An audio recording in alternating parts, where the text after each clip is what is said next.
Bu Guru hebat di SMK Negeri 3 Medan. Pada hari ini kami dari CPP Angkatan ke-7 2022 SMK Negeri 3 Medan akan mengadakan praktik berbagi tentang budaya positif. Nah, ini adalah untuk melengkapi aksi nyata kami sebagai guru penggerak di sekolah untuk menularkan tentang budaya positif di sekolah.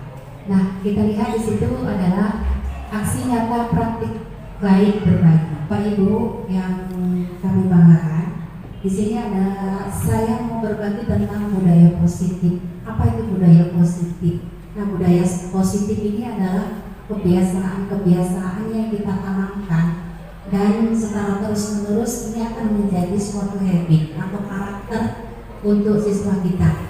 Dalam kegiatan ini budaya positif di sini adalah terkait dengan nilai-nilai kebajikan dan keyakinan kelas. Nanti saya akan paparkan tentang apa itu keyakinan kelas. Namun sebelum kita masuk ke keyakinan kelas, kita harus tahu dulu nilai-nilai kebajikan. Nah, nilai-nilai kebajikan itu adalah nilai-nilai universal dari manusia yang memang harus ada yang dimiliki dari mereka, yaitu anak didik kita. Jadi nilai-nilai kebajikan yang kita sudah sepakati adalah nilai-nilai kebajikan yang ada di profil pelajar Pancasila yang terdiri dari 6 elemen, dan kita semua sudah tahu di situ nilai yang mau kita wujudkan dalam budaya positif ini. Nah, budaya positif di sini saya gambarkan sebagai suatu nilai atau keyakinan atau kebiasaan di sekolah yang selalu berpihak pada murid agar murid bisa berkembang menjadi pribadi yang kritis, penuh hormat dan bertanggung jawab. Nah, ada nilai-nilai di situ yaitu nilai pribadi yang hormat dan bertanggung jawab. Nah, kebajikan itu apa saja? Nilai kebajikan itu adalah nilai-nilai positif manusia yang merupakan tujuan mulia yang ingin dicapai oleh setiap individu. Jadi dalam hidup kita guru ini kan sebagai pendidik ya, menurut filosofi Sri Hadza Dewantara, kita harus berpihak pada murid, kita harus menghamba pada murid. Murid itu semuanya segalanya bagi kita. Nah, kita akan membawa mereka untuk menjadi manusia yang sebenarnya, ya. Jadi kita istilahnya pendidikan ini adalah memanusiakan manusia. Untuk memanusiakan manusia kita perlu kita tuntun untuk mengetahui nilai-nilai kebajikan apa yang harus kita tanamkan kepada mereka, dan semakin lama nilai-nilai itu akan mengakar menjadi motivasi dari anak, dan motivasi ini harus motivasi dari dalam, bukan dari luar, bukan karena penghargaan ataupun pujian. Jadi dia melakukan suatu nilai-nilai kebaikan itu karena memang motivasi dia, ya, motivasi yang tumbuh dari dalam dirinya, bukan karena aku harus dipuji ataupun aku harus dapat nilai banyak dari seorang guru maka dia menerapkan nilai-nilai tadi. Nah, disinilah tugas kita. Nah, nilai-nilai itu nanti kita akan wujudkan dalam keyakinan kelas. Nah, disinilah sebenarnya 114 ini kita seorang guru harus tahu apa itu keyakinan kelas. Keyakinan kelas itu adalah nilai-nilai yang ditekankan untuk memotivasi sebenarnya. Cuman di sini kita adalah mengapa, pertanyaan di sini adalah mengapa keyakinan kelas dan tidak peraturan kelas. Nah, antara keyakinan dan peraturan ini memang sesuatu yang tidak sama ya. Menurut Bu Meza, peraturan itu apa dan keyakinan itu apa? Ya, terima kasih Bu. Kalau keyakinan menurut saya itu kita rumuskan bersama-sama gitu ya, biasanya dengan guru dengan siswa. Tapi kalau saya rasa peraturan itu biasanya hak prerogatif guru gitu. Jadi agak sedikit lebih strength dia ya kalau peraturan. Ya. Terima kasih Bu Meza atas paparannya atau kita diskusi ya, berbagi. Kalau peraturan itu lebih ke penekanan disiplin biasanya ya. Kalau untuk keyakinan itu tadi kita bahwasanya kita tanamkan kepada murid sesuatu nilai itu tanpa ada sesuatu paksaan ataupun peraturan yang ada konsekuensinya gitu. Jadi untuk keyakinan kelas ini lebih kepada istilahnya tanggung jawab moral siswa itu untuk menjalankan nilai-nilai kebajikan. Terima kasih Bu Meza. Lanjut. Nah, di sini adalah ada nilai-nilai kelas kita jadikan sebagai landasan untuk membuat suatu keyakinan sekolah. Nah, keyakinan yang sudah mengakar atau sudah menjadi karakter ini akan kita jadikan sebagai keyakinan sekolah. Jadi menghormati, keadilan dan lain-lain itu akan menjadi suatu karakter yang tertanam dalam sekolah kita. Nah, di sini ada bentuk suatu keyakinan nilai-nilai kebajikan universal yang disepakati secara tersirat dan tersurat, lepas dari latar belakang suku, negara, bahasa maupun agama. Nah, keyakinan ini terlepas ya, tidak ada pengaruh di situ agama, ras, suku, semuanya universal, artinya semua orang wajib tahu dan wajib untuk menjadi karakternya. Lanjut. Di sini saya akan berbagi bagaimana tahap untuk membuat keyakinan kelas.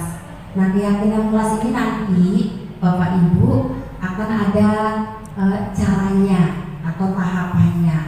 Yang pertama tadi kita sudah kenalkan dengan mereka nilai-nilai apa yang harus kita yakini sebagai siswa di sini. Di sini yang pertama caranya adalah guru itu meminta kepada semua murid untuk menuliskan apa saja aturan yang perlu disepakati bersama di kelas. Itu yang pertama. Yang kedua, semua usulan dari murid itu ditulis pada papan tulis. Ya, jadi anak-anak nanti apa yang menjadi kesepakatan kita, nanti kita kasih sticky note sama mereka. Mereka berhak menuliskan apa saja yang menjadi pikiran dia. Ya, Ibu, kami mau kalau bisa jam istirahatnya diperpanjang, boleh ya. Nanti semua kita tampung masalah-masalah mereka ataupun keinginan-keinginan mereka dalam suatu tulisan yang kita tuliskan, nanti kita tempel-tempelkan di papan tulis. Nah, bagian yang ketiga, nanti semuanya itu kita rangkum, ada berbagai macam nanti. Nah, kita nanti pilah-pilah, kita gabung-gabungkan ya. Ini mana yang keyakinan untuk menghormati, yang mana keyakinan untuk mandiri, yang mana yang dia harus bertanggung jawab, yang mana. Itu semuanya nanti kita rangkum menjadi satu, menjadi suatu kalimat-kalimat yang positif ya. Misal jangan terlambat, itu kalimat positif atau negatif? Negatif. Nah, di situ kita ganti kalimatnya menjadi hadir tepat waktu. Nah, ini yang dinamakan dengan keyakinan kelas. Mungkin tadi kalau hadir jam 7.30 itu masih dalam peraturan. Nah, ini pasti ada konsekuensinya. Nah, di dalam budaya positif ini kita tidak berbicara konsekuensi ataupun tidak berbicara hukuman, tapi adalah kesadaran, ya, kesadaran dari si anak. Nanti setelah ini anak itu kemana-mana, nanti ada beberapa modul yang akan disampaikan oleh Ibu Bakri ataupun Bu Meza atau Bu Karmina. Dari keyakinan kelas ini apa? Ya, ada restitusinya, bagaimana dia melanggar, posisi kita sebagai guru seharusnya seperti apa.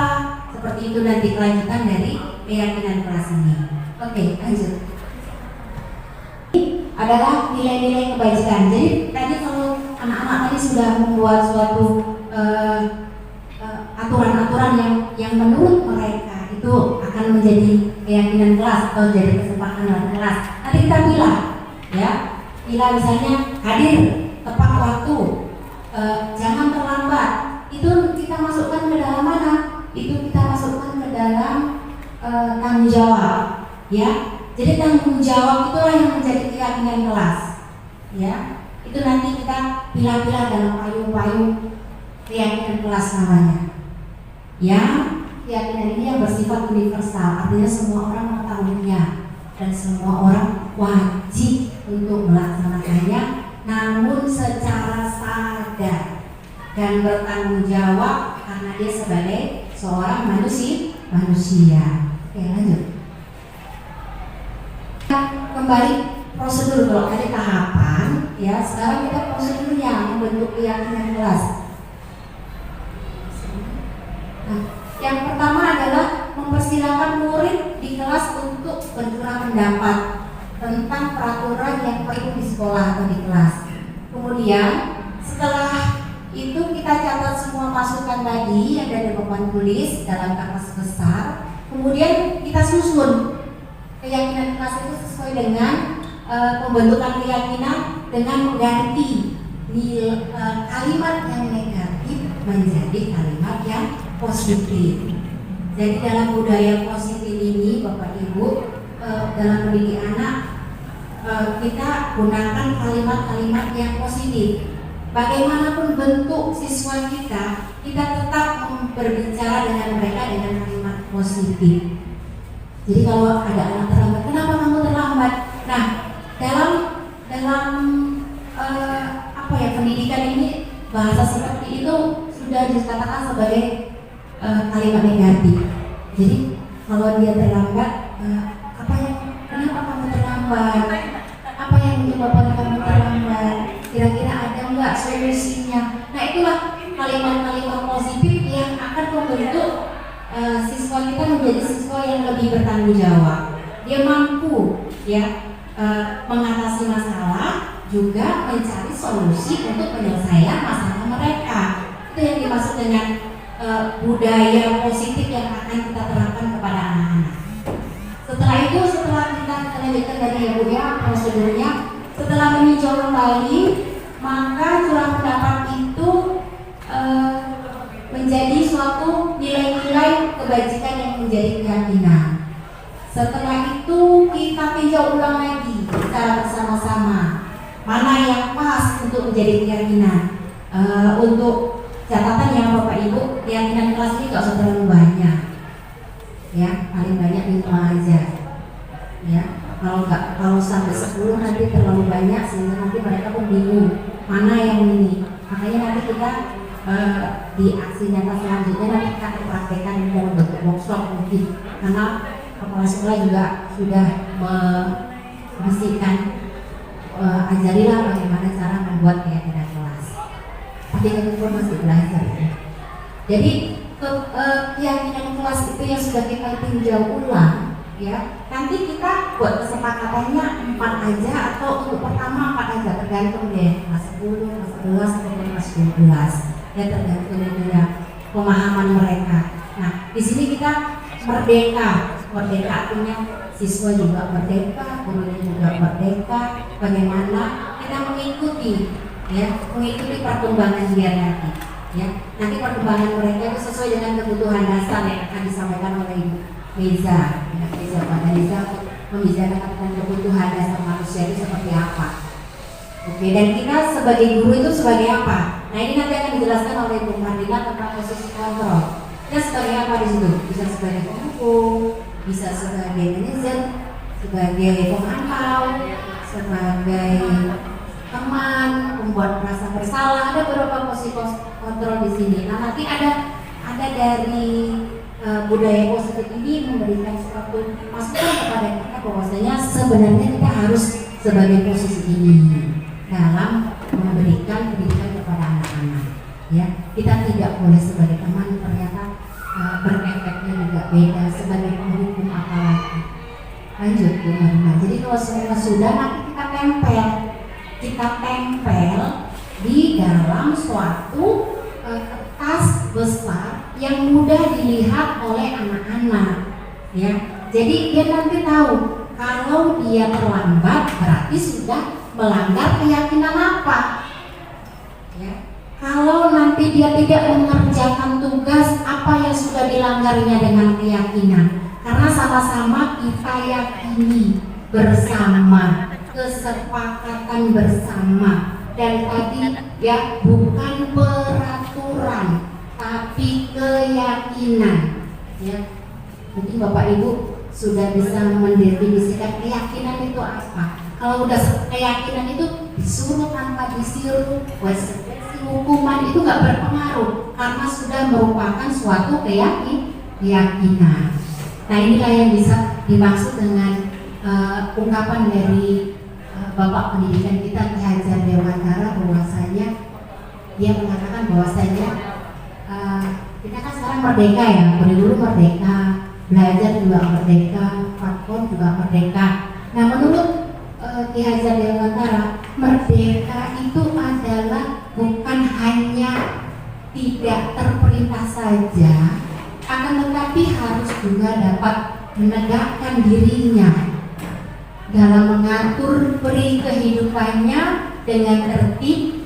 Dalam hal ini termasuklah juga mengatur tertibnya perhubungan dengan kemerdekaan orang lain. Jadi sangat luas, artinya merdeka di sini bukan semau gue, tapi juga bisa mengontrol dirinya dan orang lain, bagaimana dia bersikap, ya, karena itu memang merdeka yang sebenarnya seperti itu.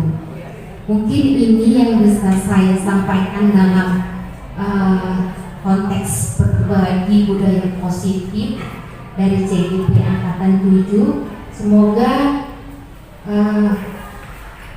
kita sebagai pendidik bersama-sama untuk bersinergi, ya, berkolaborasi bagaimana menerapkan budaya positif. Yang pertama memang harus kita mulai dari diri kita dulu, Bapak Ibu, ya. Bapak Ibu harus kita berubah dulu ini, atau kita merdeka dulu sebelum kita mengadakan kemerdekaan kepada anak-anak. Dan yang penting adalah pembangunan karakter kita yang kita inginkan, yaitu mewujudkan profil pelajar. Ya, jadi dari video tersebut kita dapat lihat ternyata ada 5 kebutuhan dasar manusia. Yang pertama itu adalah bertahan hidup atau survival. Jadi kebutuhan ini adalah kebutuhan pertama. Jadi sifatnya bersifat fisiologis. Misalnya kebutuhan dasar yang bertahan hidup ini kesehatan. Bahwa setiap manusia punya keinginan untuk tetap memiliki kesehatan. Kemudian rumah, makanan. Nah, kebutuhan biologis sebagai bagian dari proses reproduksi itu juga termasuk kebutuhan yang bertahan hidup. Nah, komponen fisiologisnya yaitu kebutuhan meliputi kebutuhan rasa aman. Ya, setiap manusia juga ingin hidupnya tetap nyaman dan aman. Itu yang pertama, kebutuhan bertahan hidup. Selanjutnya, kebutuhan yang kedua itu adalah kebutuhan kasih sayang atau ya. Jadi kebutuhan untuk disayangi, diterima itu adalah meliputi kebutuhan yang berhubungan dengan sesama manusia. Kebutuhan ini juga meliputi keinginan untuk tetap berhubungan atau terhubung dengan orang lain seperti teman, keluarga, pasangan hidup, teman kerja, binatang peliharaan, dan kelompok di mana kita bergabung. Selanjutnya, kebutuhan yang ketiga adalah kebutuhan tentang penguasaan atau power. Ya, tidak hanya murid, kita pun guru juga punya kebutuhan itu, karena ini adalah kebutuhan dasar. Kebutuhan ini meliputi keinginan untuk dianggap berharga, bisa membuat perbedaan, bisa membuat pencapaian kompeten diakui, dihormati. Ya, ini meliputi self esteem, ya, daya diri. Kemudian keinginan untuk meninggalkan pengaruh. Next, yang keempat, kebutuhan yang keempat yaitu tentang kebebasan. Jadi kebebasan atau freedom, ya, kebutuhan akan kemandirian, otonomi, memiliki pilihan dan mampu mengendalikan arah hidup seseorang. Jadi siswa yang dengan kebutuhan, yang memiliki kebutuhan yang ingin bebas itu yang tinggi, itu dia memiliki pilihan. Jadi mereka perlu banyak bergerak, karena kebebasan ya. Dia perlu banyak bergerak, suka mencoba-coba, kemudian tidak terpengaruh orang lain dan mencoba hal-hal baru yang disukainya. Yang selanjutnya, kesenangan atau fun. Kebutuhan akan kesenangan adalah kebutuhan untuk mencari kesenangan dalam bentuk bermain dan tertawa. Anak-anak dengan kebutuhan dasar kesenangan yang tinggi biasanya ingin menikmati apa yang mereka lakukan. Nah, dari sini kita paham, dari kelima kebutuhan dasar itu kita bisa memilah anak didik yang kita hadapi permasalahannya itu apa kebutuhan dasar yang kurang, yang ingin dipenuhinya. Kalau dia suka mengganggu temannya, kita bisa lihat kebutuhan dasar apa yang belum terpenuhi dari sifatnya tersebut. Jadi kalau dari kejadian Ibu Ambar tadi yang si Doni suka mengambil bekal makanan anak teman-teman yang lain, kira-kira kebutuhan dasar Doni yang bagaimana? Jadi kita coba memilah. Kalau misalnya kalau misalnya Doni menjawab ya, Doni, kenapa kamu melakukan hal tersebut? Dan jawaban Doni adalah karena ia lapar dan orang tuanya tidak membawakannya bekal. Jadi kalau dia lapar, orang tuanya tidak membawakannya bekal, maka kebutuhan dasar yang belum terpenuhi di situ adalah kebutuhan untuk bertahan hidup. Jadi kalau si Doni mengganggu temannya, apabila kita tanya, ternyata dia bilang dia mengambil bekal temannya karena dia merasa senang temannya akan memperhatikan dia. Ya kan? Saya suka mengganggu teman saya. Gitu. Oh, kita bilang kebutuhan dasar apa yang belum terpenuhi? Oh, rupanya kebutuhan akan kesenangan, kebutuhan akan kasih sayang, karena perlu perhatian. Nah, jika kita temukan lagi jawaban Doni, ya, Doni bilang, saya bosan Bu dengan bekal makanan saya yang itu saja dibawakan ibu saya. Kita lihat, oh kalau dia bosan, berarti kebutuhan apa yang tidak terpenuhi? Oh, kebebasan dia ingin beli jajan. Dia ingin beli jajan, atau dia tidak punya uang, dia lihat bekal kawannya kok lebih enak gitu. Ya, itu yang berikutnya. Nah, kalau kejadiannya si Doni waktu kita tanya, dia jawab, saya merasa hebat kalau bisa ganggu kawan karena mereka akan takut pada saya. Berarti apa? Kebutuhan dasar akan kekuasaan. Jadi dia ingin kawan-kawannya tunduk pada dirinya. Kemudian yang terakhir, jika Doni ditanya, kenapa Doni kamu kok ganggu temanmu? Saya iseng aja Bu. Saya iseng aja, suka aja lihat teman-teman saya memandang saya dengan ekspresi yang berbeda-beda. Jadi kalau udah iseng aja gitu, berarti kebutuhan dasar yang belum terpenuhi dari Doni itu adalah akan kesenangan. Baiklah Bapak Ibu, di sini saya mau coba, tolong Bapak Ibu bantu siapkan handphonenya beberapa orang sebagai relawan. Kita pakai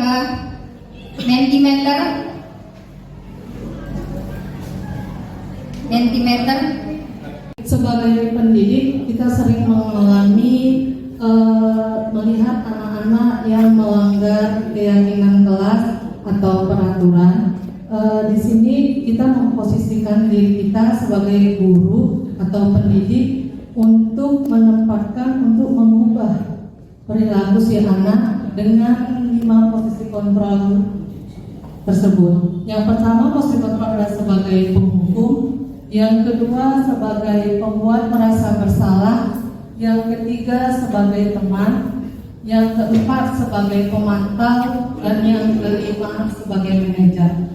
Untuk mengetahui kedua posisi itu, di sini yang pertama adalah posisi penghukum. Ya, seorang penghukum bisa menggunakan hukuman fisik maupun hukuman verbal.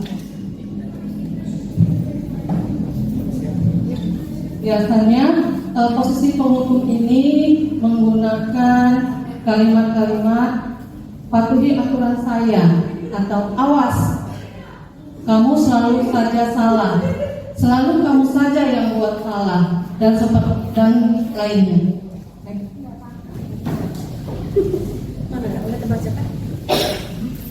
Yang kedua adalah posisi pembuat merasa bersalah. Pada posisi ini biasanya guru akan bersuara lebih lembut. Pembuat rasa bersalah akan menggunakan kata-kata yang lemah lembut dan bertutur kata yang lembut. Kemudian kata-kata yang sering disebutkan adalah ibu sangat kecewa sekali dengan kamu. Berapa kali bapak harus meminta kamu ya? Gimana coba? Kalau orang tua kamu tahu kamu berbuat begini. Di posisi ini murid akan memiliki penilaian yang buruk terhadap dan merasa tidak berharga karena telah mengecewakan si guru. Yang ketiga adalah posisi teman. Pada posisi ini tidak akan menyakiti murid, namun akan tetap berupaya mengontrol murid melalui posisi teman pada guru bisa negatif maupun positif. Ya, perkataan pada posisi teman ini seperti ayo bantulah demi bapak ya.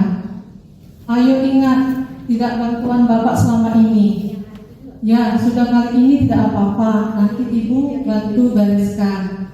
Kemudian ada hal negatif dari sini, ada posisi teman adalah bila suatu saat guru tersebut tidak menjalankannya, dia akan menganggap guru remeh, ya, menganggap guru remeh karena udah sering seperti temannya sendiri, seperti itu. Kemudian yang keempat adalah posisi pemantau. Ya, posisi memantau berarti mengawasi, mengontrol. Pada posisi ini kita mengawasi dan bertanggung jawab atas perilaku orang. Kemudian pertanyaan yang sering disampaikan itu, apa yang telah kamu lakukan? Sanksi atau konsekuensi apa yang telah kamu langgar? Kemudian digunakan juga bukti atau perilaku seseorang. Ya, di sini kita pemantau ini membuat catatan-catatan atas kesalahan yang telah dibuat si anak. Ya, dari data itu nanti kita bisa menyimpulkannya. Kemudian yang terakhir adalah posisi manajer.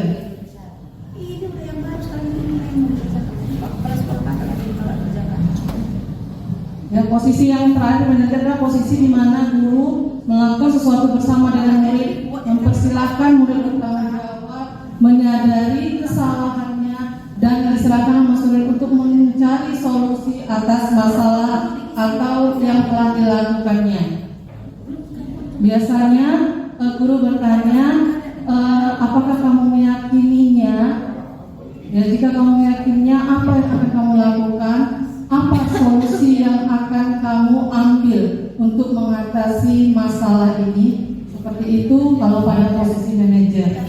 Untuk lebih lanjutnya, membedakan lima posisi ini, kita dapat mengamati video sebagai berikut.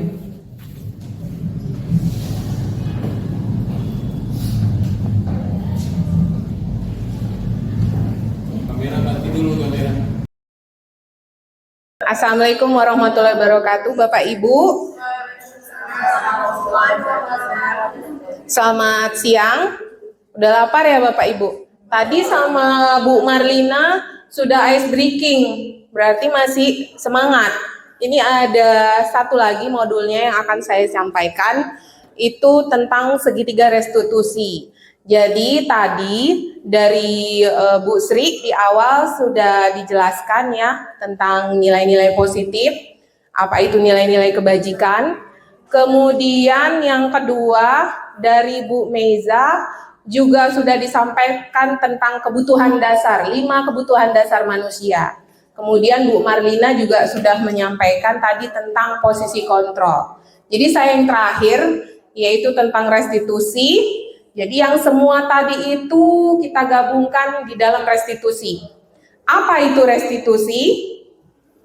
Oke Bapak Ibu, ini kita lihat dulu apa itu restitusi. Restitusi itu adalah proses menciptakan kondisi bagi murid untuk memperbaiki kesalahan mereka, sehingga mereka bisa kembali kepada kelompok mereka dengan karakter yang lebih kuat. Ini menurut Gosen ya.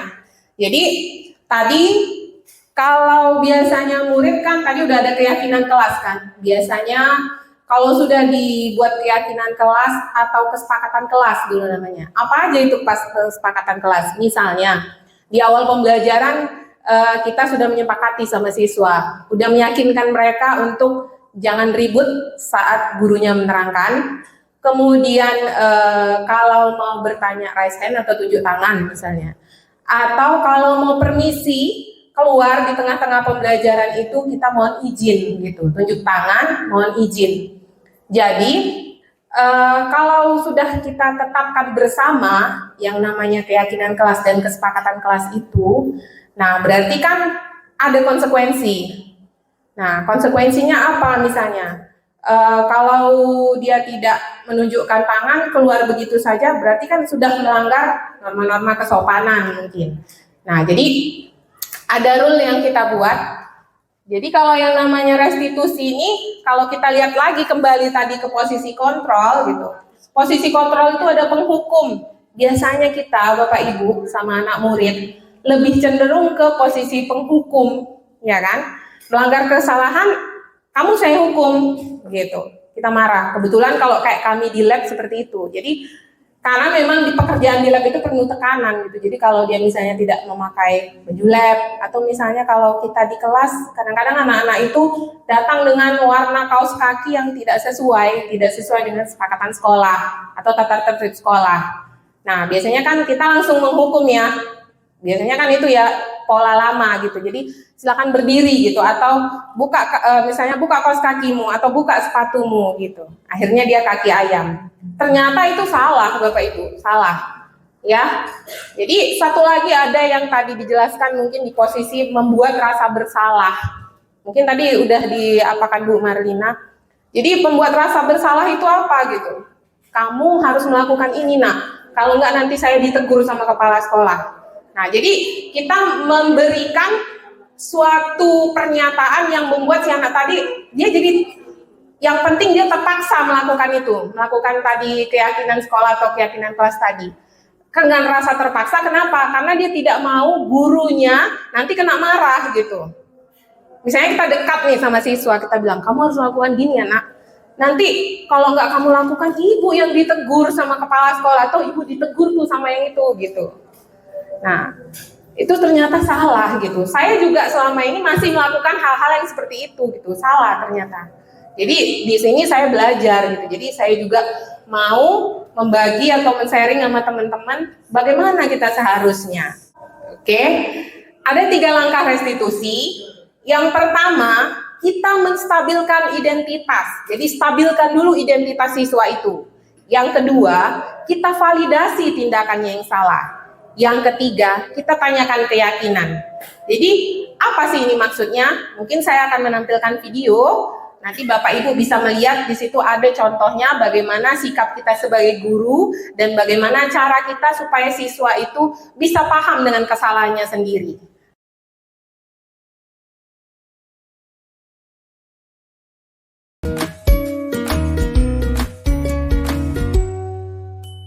Salam dan bahagia Ibu dan Bapak guru hebat.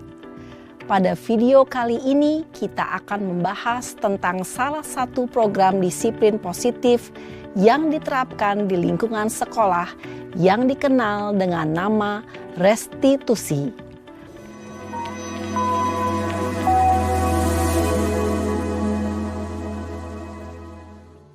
Restitusi dikembangkan oleh pakar pendidikan Diane Gosson, berlandaskan pada teori kontrol Dr. William Glasser.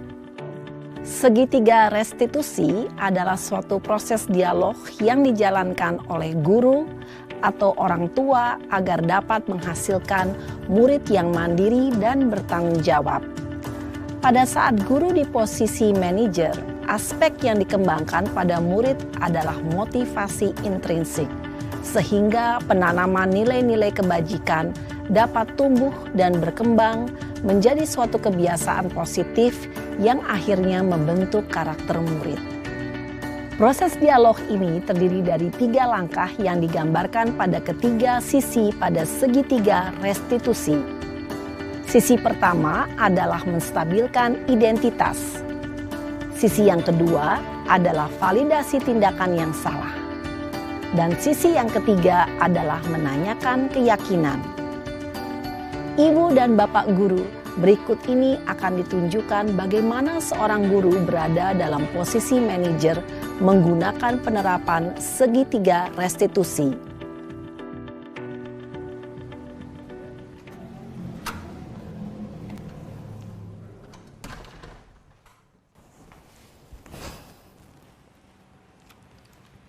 Siang Sarah. Siang Pak. Sudah lama nggak ketemu Sarah? Kenapa hari ini ada di sini? Kesel Pak, kesel banget. Masa aku dikatain tukang fitnah Pak? Ya aku marah lah. Aku balik ngatain Eka di depan kelas. Kesel banget. Oh begitu. Ya pasti kamu marah dan kesal. Bapak juga akan marah apabila ada yang menuduh Bapak seperti itu. Kemudian pada saat itu kamu mau melakukan apa? Ya saya langsung ngatain Eka lah Pak. Kesel banget. Saya bentak-bentak dia depan teman-teman lain. Oh begitu. Pasti kamu melakukan seperti itu karena suatu alasan tertentu bukan? Iyalah, masa saya diam saja Pak? Ya saya bela diri lah. Masa saya dituduh tukang fitnah? Ya wajar lah. Mempertahankan harga diri itu sesuatu yang penting buat kamu. Untung kamu tidak bertindak lebih gegabah lagi. Hanya membentak-bentak. Iya Pak.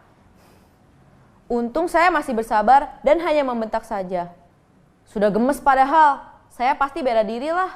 Ya pasti ya, tapi kamu memilih untuk tetap bertahan dan bersabar. Kamu memilih untuk tidak berbuat lebih parah lagi bukan? Iya. Nah, sekarang coba kita lihat lagi. Tindakan kamu yang bentak-bentak Eka di kelas. Tindakan kamu itu kira-kira sesuai dengan keyakinan kelas atau prinsip kamu tidak? Enggak lah Pak. Capek Pak jadi pemarah. Jadi keyakinan atau prinsip mana yang kurang sesuai dengan keinginan kamu? Ya, saya sebenarnya sangat menghargai orang lain. Mungkin saat itu saya menjadi emosi, jadi tidak menunjukkan sikap itu. Kamu meyakini tidak? Menghargai orang lain itu penting buat kamu. Yakinlah Pak. Iya, setuju. Kita harus saling menghargai. Namun, ada juga keyakinan yang kita sepakati yang perlu kita jalankan apabila kita sedang marah, bukan? Ya saya bisa lebih proaktif, mulai dengan diri sendiri. Saya bisa jadi lebih bersabar, mengambil waktu jeda untuk berpikir mau apa selanjutnya. Kira-kira kamu bersedia memperbaiki masalah ini tidak? Bersedia Pak. Kalau kamu memperbaiki masalah ini, kamu akan menjadi orang seperti apa? Saya akan menjadi orang yang bertanggung jawab kali ya Pak. Dan senantiasa proaktif. Iya. Menurut kamu, bagaimana rasanya menjadi orang seperti itu? Ya nyaman lah, bangga bisa bersabar dan menahan diri. Baiklah kalau begitu. Yuk kita pikirkan bagaimana memperbaiki masalah ini.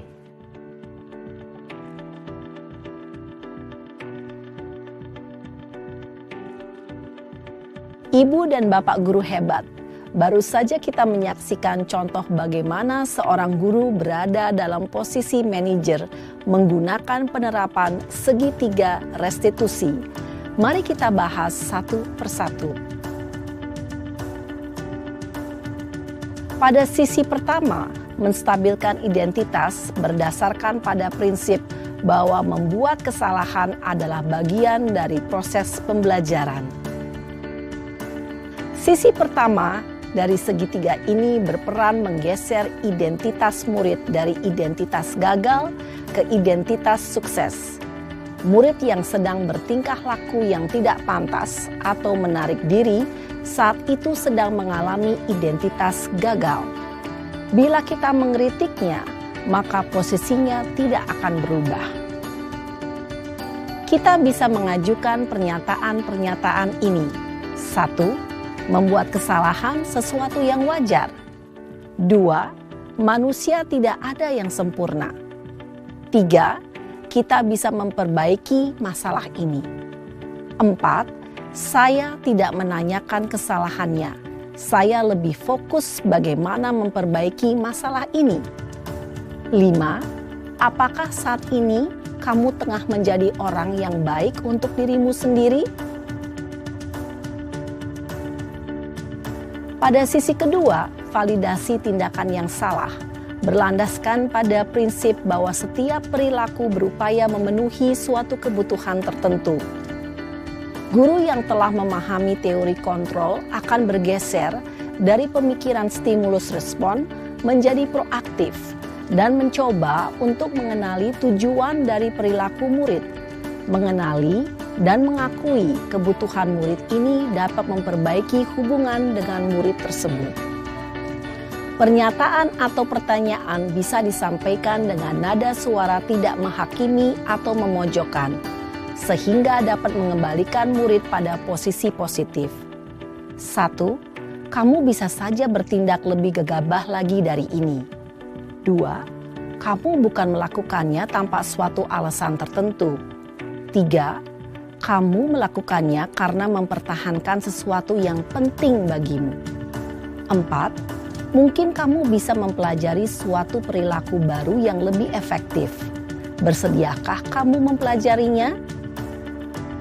Selanjutnya, kita akan simak sisi terakhir, yaitu menanyakan keyakinan.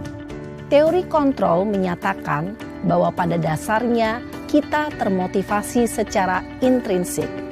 Pada saat perilaku yang salah telah divalidasi dan identitas sukses telah stabil, maka murid telah siap mengaitkan keyakinan-keyakinannya dengan tindakannya yang salah dan pemikirannya telah bergeser ingin menjadi orang yang dituju. Pertanyaan-pertanyaan ini dapat mengaitkan keyakinan-keyakinan yang dianut murid. 1. Sebagai keluarga atau kelas, apa yang kita yakini? 2. Nilai-nilai apa yang telah kita sepakati? 3. Seperti apa gambaran sebuah kelas yang ideal bagi kamu? 4. Kamu ingin menjadi orang seperti apa?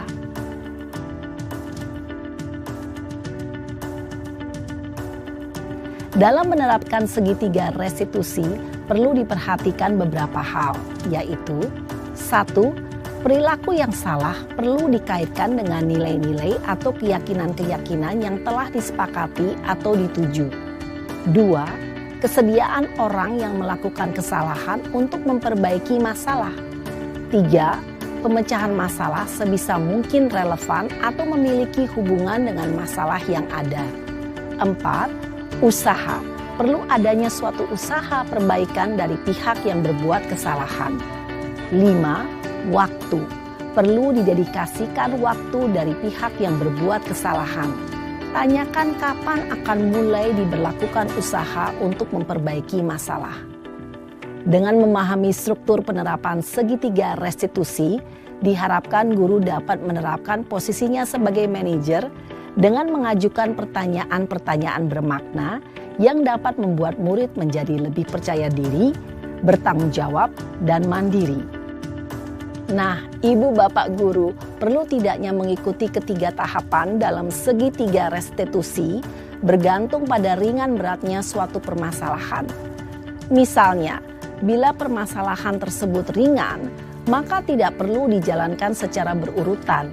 Bahkan bisa semudah menanyakan, apa keyakinan yang kita sepakati? Dengan menjalankan segitiga restitusi, dengan mengajukan pertanyaan-pertanyaan bermakna, diharapkan murid menjadi lebih kuat secara pribadi, dapat membuka wawasan murid agar dapat menyelesaikan permasalahannya sendiri, semakin percaya diri, mandiri, dan merdeka.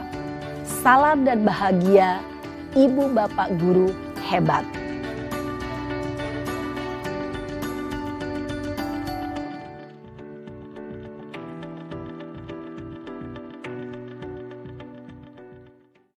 Oke, mungkin kita sekarang mau bermain peran role play. Saya minta dari Bapak Ibu Guru ada yang mau sukarelawan untuk memainkan peran, satu sebagai guru, satu sebagai murid untuk menerapkan segitiga restitusi.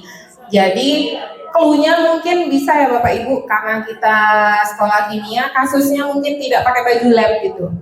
Jadi dari gurunya sebagai posisi manajer, apa yang harus dikatakan kepada siswanya? Tadi kita ikuti ya 3 tahap restitusi tadi. Pertama, stabilkan dulu identitas siswanya. boleh Bapak Ibu menanyakan mengapa hari ini tidak memakai baju lab nak gitu. Atau kok penampilannya kayaknya berbeda ini sekarang setelah masuk ke lab.